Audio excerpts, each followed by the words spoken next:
जमीन कब्जे में है, उस पर किसी प्रकार का कोई समस्या नहीं है, ये जमीन का टुकड़ा है, इस पर कब्जा बरकरार है, लेकिन इसका यहाँ पर जमीन की रजिस्ट्री भी है, लेकिन एक चीज बड़ा समस्या है कि इस पर दाखिल खारिज नहीं हो रहा है।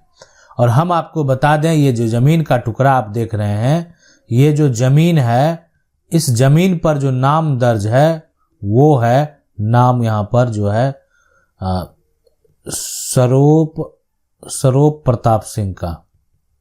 ठीक है, आप देख सकते हैं, यानी इनका नाम जो है वो दर्ज है, इन्हीं के नाम से जमीन की रजिस्ट्री है, इन्हीं का कब्जा है, इनका भी दाखिल खारिज नहीं हुआ था। ठीक है, और आज भी इसका दाखिल खारिज नहीं हुआ। क्या होगा देखें प्रक्रिया, ये अगर आप करेंगे ना तो क्या होगा। अब तो यहाँ पर वर्तमान में देखा जाए, ये तो है भी नहीं, दादा थे, अब मनोज अमरेश परेशान हो रहे हैं, समझ में नहीं आ रहा मनोज अमरेश को क्या करें, कैसे करें।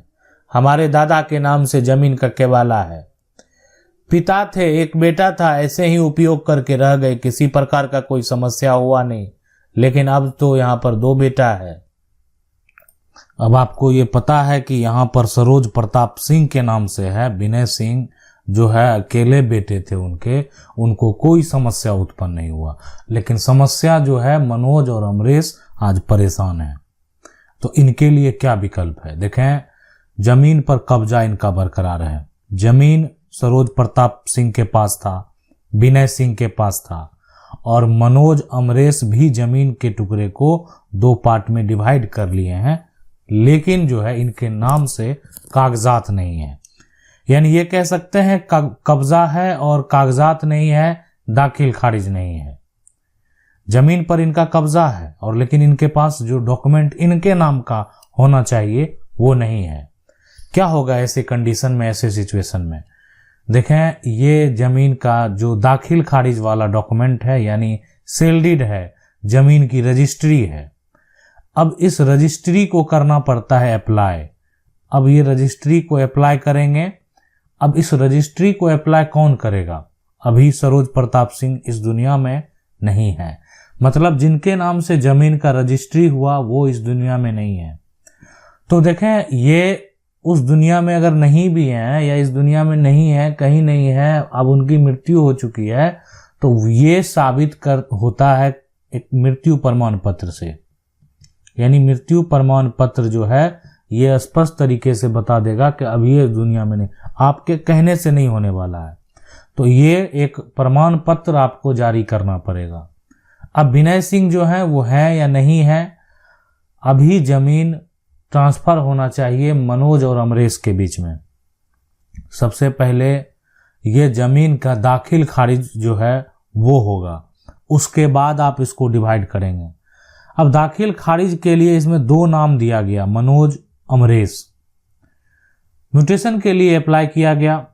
जब आप अप्लाई करेंगे तो सारा प्रोसेस जब हो जाएगा तो जो भी रेवेन्यू के अधिकारी हैं, राजस्व अधिकारी हैं, उनके पास आप मृत्यु प्रमाण पत्र लेके जाएंगे, ताकि आपका डॉक्यूमेंट, मान लेते हैं आज आप अप्लाई कर रहे हैं, इस पे देखेगा, इस पे तो सरोज प्रताप सिंह का नाम है, ये तो मैच और अप्लाई करने वाला मनोज अमरेश है, रिजेक्ट कर देगा।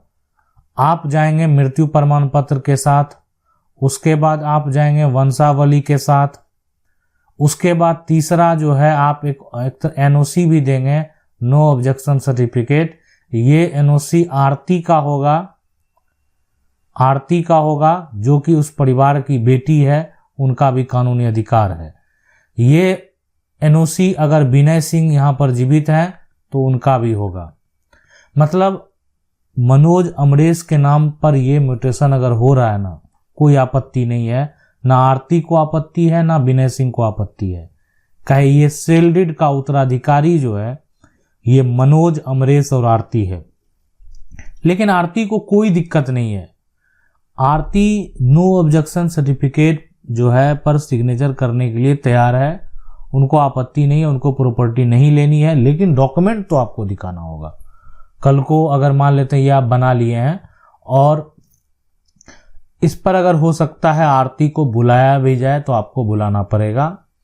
यानी ये पूरा प्रक्रिया आपको फॉलो करना पड़ेगा। ये उसके लिए है जिसके पास जमीन का सेल डीड है लेकिन जमीन का म्यूटेशन नहीं हुआ है, दाखिल खारिज नहीं हुआ, कब्जा बरकरार है, आपस में प्रॉपर्टी को डिवाइड कर चुके हैं, लेकिन अब आपका जो समस्या है इससे अलग है। आप जो सोच रहे हैं यानी इस प्रकार का कोई भी समस्या आपके साथ नहीं है, इससे अलग है। तो आप कानून की 99 का जो वीडियो देख रहे हैं उसके कमेंट में जाएंगे, अपना समस्या लिखेंगे, हम जल्द से जल्द आपके समस्या का हल करने का प्रयास करेंगे, वो भी वीडियो के माध्यम से। अब देखें, एक और समस्या उत्पन्न हो सकता है जो हम बात करने वाले हैं। वो समस्या क्या है? वो समस्या यहाँ पर है कि ये जमीन का केवाला है, दादा ने दाखिल खारिज करा लिया, यानी सरोप प्रताप सिंह के पास, यहाँ इनके पास इनका दाखिल खारिज हो गया, कोई दिक्कत नहीं दाखिल खारिज में। उसके बाद इस जमीन का दाखिल खारिज जो है विनय सिंह ने भी कराया, ठीक है, विनय सिंह का भी दाखिल खारिज हो गया, इसका भी है, इसका भी है। तो अब तो पिता के नाम की संपत्ति है और मनोज अमरीश में सिर्फ बांटना है। तो अब इनका जो दाखिल खारिज होगा, पिता का जो दाखिल खारिज होगा, इस कागजात की कोई जरूरत नहीं, ये डॉक्यूमेंट का कोई मतलब नहीं। अब इसमें करना क्या है? इसमें करना है कि मनोज अमरीश का एक बंटवारा का जो है बंटवारा नामा तैयार होगा, कागजात तैयार हुआ, दोनों का क्या हिस्सा है, शेयर है, हक है प्रॉपर्टी में, वो मेंशन होगा, यानी जमीन का टुकड़ा कौन किधर है उसका डायरेक्शन डिसाइड होगा, जिसको चौहद्दी आप कहते हैं। अब मान लेते हैं इधर मनोज है तो मनोज का चौहद्दी मेंशन होगा, फिर इधर अमरीश है तो अमरीश का यहाँ पर जो है वो चौहद्दी मेंशन होगा। ये सारा एक कागजात में, यानी जो भी स्टाम्प है उस पर मेंशन करेंगे, यानी ये आपसी सहमति बंटवारा है।